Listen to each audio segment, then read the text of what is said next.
أعوذ بالله من الشيطان الرجيم. بسم الله الرحمن الرحيم.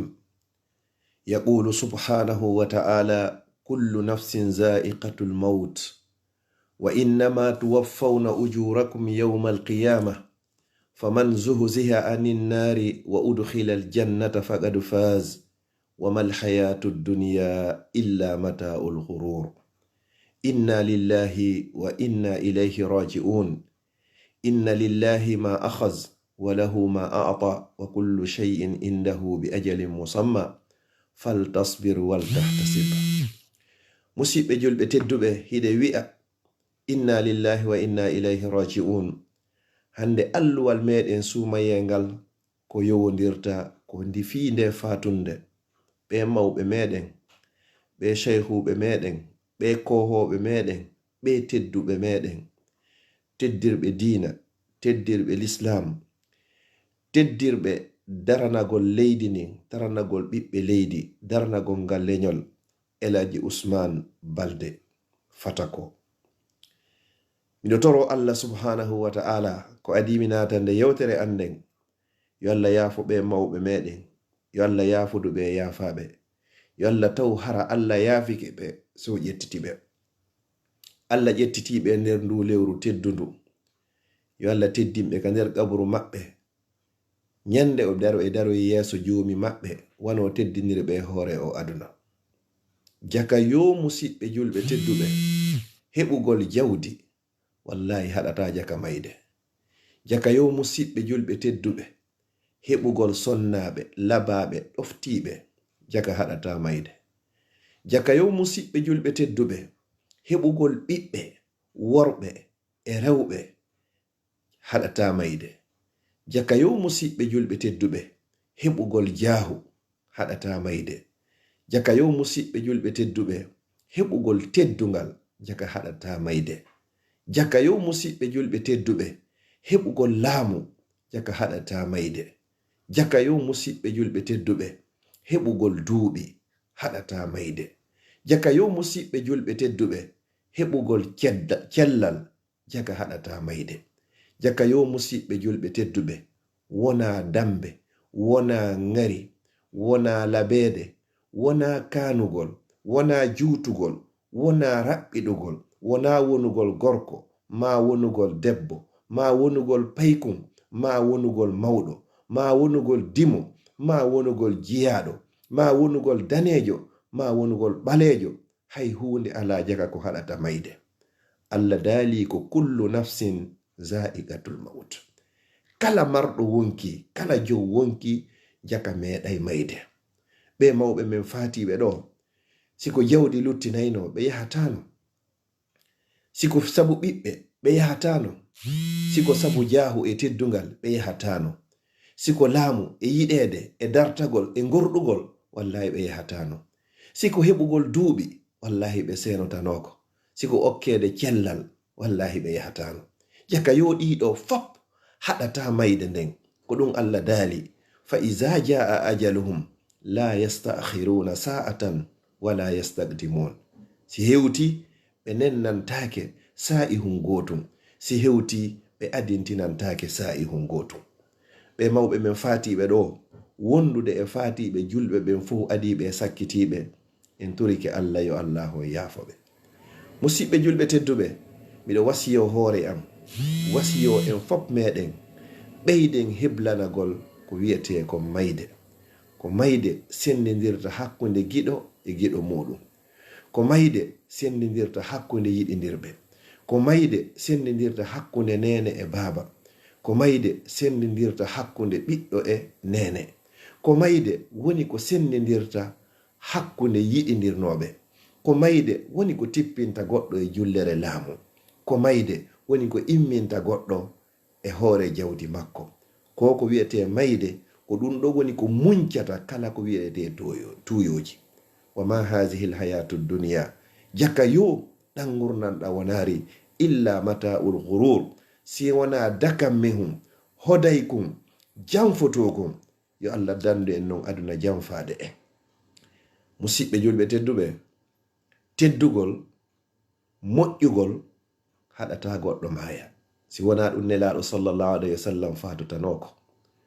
Musidɓe julɓe tedduɓe, bonugol wonugol kefeero geddo Allah yedda haɗata mayde. Si wona ɗum fir'auna mayatano wi'uɗo ana rabbukumul a'la, ko min woni Allah mon ɓurɗo towude on, kono pellete o yahuno.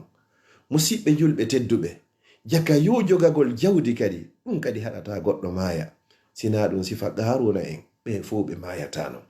Wona kulol Allah woni ko luttinayi ma e aduna, wona bonugol woni ko luttinayi ma aduna, wona moƴƴugol woni ko luttinayi ma aduna, wona jahuma jawdi woni ko luttinayi ma aduna. Bandirawo tedduɗo, kotirawo tedduɗo, babirawo tedduɗo, nenirawo tedduɗo, wakkiloɗen gollanen ngal nyallal nyande surroɓe arti. Hande ɓeɗo wona jawdi, wona hay hunde. Hande ko ɓe luttiri wo ko golle maɓɓe moƴƴe ɗe ɓe gollunoɗen.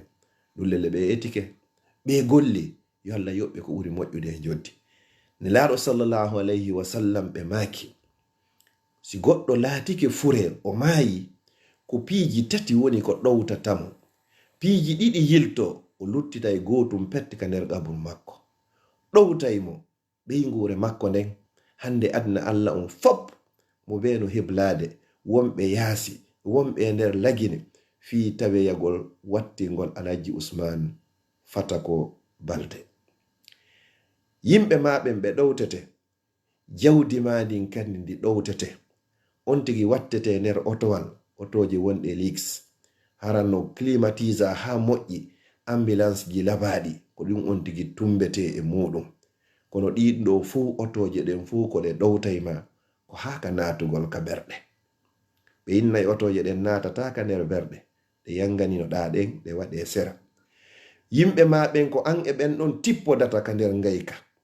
Kono mo tippoduɗa to wona kawuma, wona bappa ma, wona ɓiɗɗo ma, na kotirawo ma, wona miññirawo ma, wona hay e goto tippotoɓɓen ka nder qabru. Fi lelnugol ma innata acce mi waalo takko baba, maɗum acce mi waalo takko koto, ma mi waalo takko bappa, ma mi waalo takko kawu, ma mi waalo takko o giɗo ammumi welduno. Wallahi hay e goto e meɗen waɗano ka adiɓɓen, wona ka enen sakkitiɓe ɓen ɗo woni ko waɗata, sifa ɗum waɗata ila yawmil qiyama. ɓen ɗo ɓe lelnama ha gayna ɓe yiltoɓe ƴewa. Jawdi ndi yiltinoke, siɓɓe ɓen kadi ɓe lelnima ɓe ƴewi, umbiteɗa. Ko an e hombo umbitete nder ton, ko an e aaden goto, ko an e hunde wotere, golle ma ɗen imma moƴƴe ɗen ma bonɗe ɗen, ko an e ɗe umbitete ka nder qabru. Malayka ara imminama, joɗɗinama, man rabbuka, ko hombo woni jomima, man nabiyuka, ko hombo woni annabajo ma on, ma diinuka, ko honɗum woni diina ma kan, ma kitabuka, ko honɗum woni deftere ma nde. En ɗo ɓe landotoma ton. Man amila salihan, kala goɗɗuɗo ko moƴƴi, kala golluɗo ko moƴƴi fali nafsi, o gollani hoore makko. Wa man asa'a, kala bonnuɗo kadi ko boni, fa alayha, ko hoore makko woni ko waɗani. Wa ma rabbuka, joomi ma siforari, o laataki bizallamin ko toñayɗo lil abidi, wonande jiyaɗo.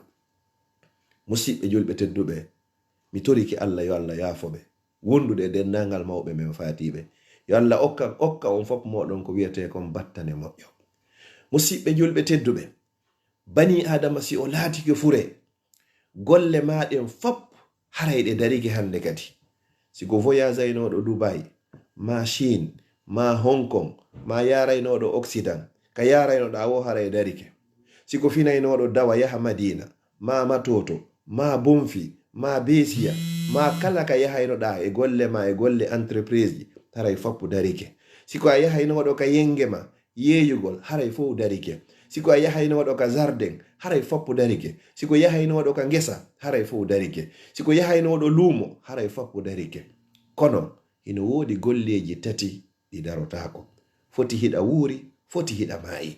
Yo Allah arsikan on fuu moɗon gollugol ɗin golleji, tawata ɗi nafete e gurnamma, ɗi nafama kadi e mayde ɓaawo mayde ma.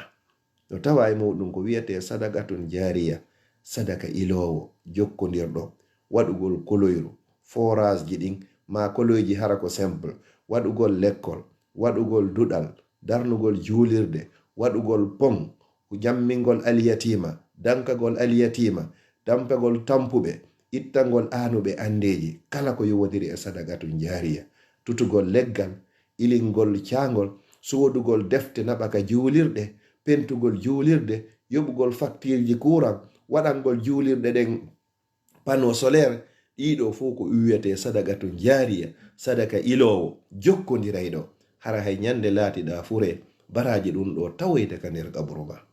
Ene musidɗo julɗo tedduɗo, yomi lando hoore an kadi landoɗa hoore ma. Hiɗa mari kunɗo wi alhamdulillah si a mara etoki sanno heɓirako. Ɗiɗi ko taway ma ka kaburu ma ton honɗum, aw waladin salihin yadu ula, ma ɓiɗɗo moƴƴo, ma paykum moƴƴum kun accuɗa ɓawo ma hino toranoma. Foti non ko ɓiɗɗo ma reedu, foti hara hina ɓiɗɗo ma reedu. A dangike paykum, kun faami dina l'islam, kun jangi kun faami, kun ɗo sitoroyke Allah yo Allah yaafoma, Allah yaafotoma. Si tawi ko ɓiɗɗo ma reedu, ɗon kan haray itti e sikke. Hiɗa mari ɗum ɗo wi alhamdu wa shukru lillah. Si ala wakkilo daɗo daɗi toɗa fiya heɓu hara nyande mayɗa wo ɓiɓɓe ɓe wi'ay ɓawma rabbi joomi irhamhuma, mi tori kema yurmenene an e ben an kama rabbayani sahira, wano ɓe yurmiranolan fewndo mi wonno bobo. Tati ko honɗum aw ilmin yuntafau bihi, ma gandal wonangal nafitorede e ɓawo ma, gandal ngal jannuɗa goɗɗo, ma ngal wonɗa sabu goɗɗo jangi. Foti ko an finansi, foti ko an jangi, foti ko nokku on, foti ko paykunkun, foti ko moko ba on, foti ko defte ɗen soduɗa muula sakituɗa hara ɗum no naftorede ɓawo ma. Sa tindini ɗo goɗɗo suratul gotol wuruɗa mayɗa fodde himo gollitirde ɗum ɗon baraji ɗin tawoyde. Siko hadis goto jannuɗa goɗɗo, siko masala goto faljituɗa goɗɗo ka nder dina, wonanima sadagatun jariya aw ilmin ma gandal yuntafa'u bihi, wona ngal nafitorede ɓawo maɗa. Musidɓe julɓe tedduɓe, wata goto e meɗen habbo hara go tuma mayɗa e ittanama sadakaji. Ittu sadaka ko adi a ittanede. Musidɓe julɓe tedduɓe, wata goto habbo ko tuma mayɗa ɓe du'anoma, torano hoore ma yo Allah okke battane moƴƴa, ko adi ɓe toranade ma. Musidɓe julɓe tedduɓe, mo be yo wakkilo juula, ko adi o juulede. Mo be yo wakkilo hula Allah, toro Allah subhanahu wa ta'ala yafuye, ko adi hewtande mo ka hewtanta goto kala e meɗen. Ko wi'ete mayde, ko wi'ete mayde no waywa tasihum, goto kala e meɗen yaray ko. Ko wi'ete mayde no waywano wa dambugal, kala joma wonki natiray e maggal. Ko wi'ete mayde no woni suudu ko jogindu dambuɗe ɗiɗi, aduna on non a natiri e ngal ɗo, a yaltiroye kadi e ngala. Ko honde tuma no mayde nden nangatalan, wallahi mi anda. Ko honde tuma nde nangayma, an kadi a anda. Hay e goto anda siwana subhanahu wa ta'ala. Qul innal mawta allazi tafirruna minhu fa innahu mulaqikum. Mayde nde wonɗen e dogude nden, on hawray e mayre, on fottay e mayre, haraka ka habbaki. Mayde non nde hino ara e goɗɗo wo, kaka azanda makko on, ka programme ji maɗin hattini e ɗuɗugol, ko ɗon woni ko mayde nden arata on tigi. Ko ɗum sinelaɗo sallallahu alayhi wa sallam ɓe maki, akthiru, mi turike on hebbine ɗuɗɗine min zikri hazimil lazzat, hewugol jantagol ko ko muncata ko wiyete tuyoji belaluji wonki e aduna. Wallahi musidɓe julɓe tedduɓe, si mayde alano, hara mayde alano, no wodi woɓɓe haray ɓe heɓino ɓe horira, ɓe asiri gurdam maɓɓe ɗan, kono wal akhiratu khairun wa abqa. Laakara on ko kanko ɓuri e moƴƴude, laakara on ko kanko kadi petti woni ko heddoto. Ɓeɗo na galleji, wona otoje, wona cuuɗi, wona jawle, wona ɓiɓɓe, wona jaahu, wona teddungal, wona laamu, hay e hunde ala ko bani adama doganta kon e hoore o aduna, si wona Allah okki Elhaj Usman Balde Fatako. Kono hande honto tawi pellet koko Allah wi'i kon, haray ko be si noddama, si hewti ko be on tigi noto. Ɓeɗo notike noddado joomi maɓɓe, yo Allah taw hara Allah yaafike ɓe, so ƴettiti ɓe sabu teddugol ndu lewru sumaye. Hande kamɓe Allah okkiɓe ko wiyete battane moƴƴo, ɓe timmi e juuɗe julɓe ɓiɓɓe maɓɓe, ko alhamdu wa shukru lillah. Hande ka aduna on fewndi ɗo, sa heɓi ko kipama lungina ma kalimatu tawhid kalimatu shahada sintira ha maya no tawa e mandeji moƴƴi. Nelaɗo sallallahu alaihi wasallam e maki man kana akhiru kalamihi la ilaha illallah dakhala aljanna. Kala e moɗon tawata kongol makko sakkitirongol ko hoore o aduna ko la ilaha illallah o natay aljanna. Yo Allah okka en fop meɗen ko wiyete aljanna wondude dendagal mawɓe men fatiɓe. Allah mi torikema ko lewru sumaye ni hande ko tenen nyande joyi sumaye. Allah mi torikema wurnu men haka gurnanɗam moƴƴani men. Allah nyande anduɗa ko nden nyande mayde nde woni ko moƴƴani men tawoygol ma. Allah mi torikema ƴettitu men nden nyande. Allah mi torikema ɓay ko an woni toroteɗo jaabina a jaabinayi okkora goɗɗo haysi o torakima yaafo dendangal mo mawɗo mum faati. Allah min torikema ɓay pellet sa okkimen men fop amen ɗuydatama, sa ɗali men hay hunde ɓeydatamen. Allah mi torikema okkumen menen e ɓeygoreji amen e dendangal mawɓe amen fop jannatul firdausil a'la sabu teddugol ndu lewru sumaye. Allah min torikema ɓay pellet sa torama a jaabinay ko an inniyo men toromo a fodime ngari si men torikema a jaabinanay men. Allah min torikema ittan kala anuɗo ande makko, kala ɓittiɗo ittan mo ɓittare makko, kala huluɗo holnumo ya rabbal alamin. Allah mi torikema okkor ɓiɓɓe lagine laamu fewngu nunɗugu hulowu Allah. Allah mi torikema waɗu ɓiɓɓe lagina ɓen fo fewɓe nunɗuɓe huloɓe Allah. Allah liɓu giggol e yurmede hakkunde ɓiɓɓe lagine e dendagal ɓiɓɓe julɓe ɓen fop ka woniri aduna on ya rabbal alamin. Si moyowo o moyi haray en jango si tawi jon jango jaɓi ka alluwal meɗen sumaye e 15h00 heure de Paris ko wonno ka ɓawo caméra hum ɗo ko musidɗo moɗon Abdallah Diallo Bruxelles. mi torike on fop yarlagol yarlano Elhadji Ousmane Fatako Balde. Allah taw hara o yaafike ɓe si o ƴettike ɓe tiɓe. Allahumma ighfir lahu warhamhu wa afihi wa afu anhu wa akrim nuzula wa wasi madkhala واغسله بالماء والثلج والبرد ونقه من الذنوب والخطايا كما ينقى الثوب الأبيض من الدنس. اللهم جازه بالإحسان إحسانا وبالسيئات عفوا وغفرانا برحمتك يا أرحم الراحمين يا أرحم الراحمين يا أرحم الراحمين. ارحمنا إذا سرنا إلى ما سار إليه. وصلى الله وسلم وبارك على نبينا محمد وعلى آله وصحبه وسلم تسليما كثيرا. وآخر دعوانا أن الحمد لله رب العالمين.